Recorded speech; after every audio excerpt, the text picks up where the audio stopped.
That tiny kitchen cut should seal in minutes. But today it doesn't. You press harder, and the red spot keeps spreading through the cloth. Here's our rule. Your vessels can still squeeze, and platelets can still arrive. But your body cannot build a stable clot. That means the final seal never holds. Remove the pressure, and the leak begins again. To see why, let's shrink down into the injured vessel. Normally, the vessel wall tightens around the break. Platelets race toward the damaged surface. They change shape, become sticky, and pile into a temporary plug. Then clotting proteins activate one another, like a carefully arranged line of falling dominoes. The last steps make fibrin, long protein strands that weave through the platelet plug. That fibrin mesh is the reinforcement. It traps blood cells, pulls the wound together, and buys time for repair. In our scenario, the reinforcement never appears. The platelet pile is fragile, so flowing blood can wash it apart. Now return to the kitchen. Direct pressure still slows the leak because you're physically squeezing the damaged vessel. But pressure is only a bridge. Your body normally builds the permanent barrier underneath your hand. Without that barrier, even a shallow cut can restart whenever you move, wash it, or change the dressing. Would one paper cut kill you instantly? No, that would be an exaggeration. But continuous bleeding is now a medical emergency. And cuts are only the danger you can see. Your body develops microscopic vessel injuries during ordinary life. A bumped shin may create a bruise that keeps expanding as blood collects beneath the skin. A small nose vessel can open during dry weather. Instead of sealing quickly, the nosebleed can continue or return.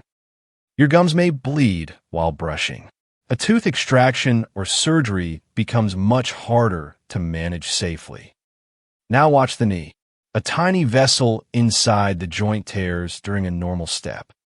Blood fills the enclosed joint space. The knee becomes warm, swollen, stiff, and painful. Repeat that process, and blood can inflame and damage the joint, slowly reducing movement. Muscles create another hidden compartment.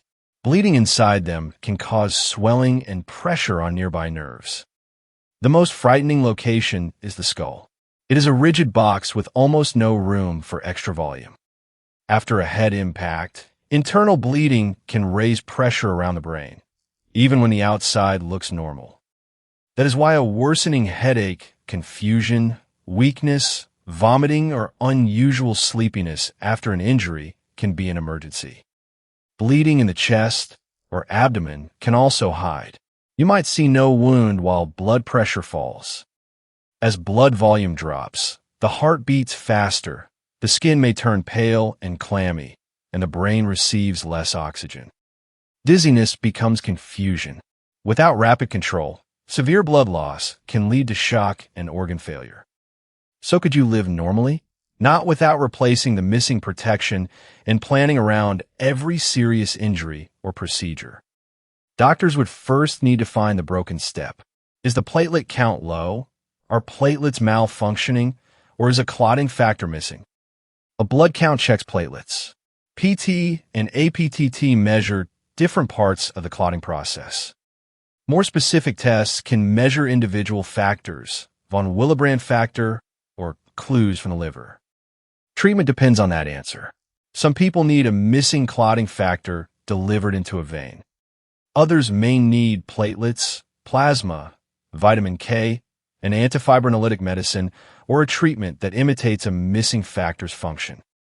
Preventive treatment can keep protection in place before bleeding starts. Emergency treatment aims to stop a bleed already underway. But our extreme scenario removes every reliable route to a stable seal. No single bandage or medicine could solve all of it. Daily life would change. Soft toothbrushes, safer sports, medical identification, planned procedures, and rapid access to specialist care would matter. You would also learn a crucial distinction. Bleeding outside the body is visible. Bleeding inside may announce itself only through symptoms. And here's the twist. Clotting is not simply good. A clot forming in the wrong vessel can block blood flow. Your body must build clots exactly where damage occurs, then dismantle them after the vessel heals. Too much clotting risks a blocked vessel. Too little risks uncontrolled bleeding. Survival depends on the balance. So the remarkable part is not that blood can clot. It is that trillions of moving cells keep the seal local, strong, and temporary. The next time a small cut stops, you are watching a microscopic emergency crew finish its job, quietly in minutes.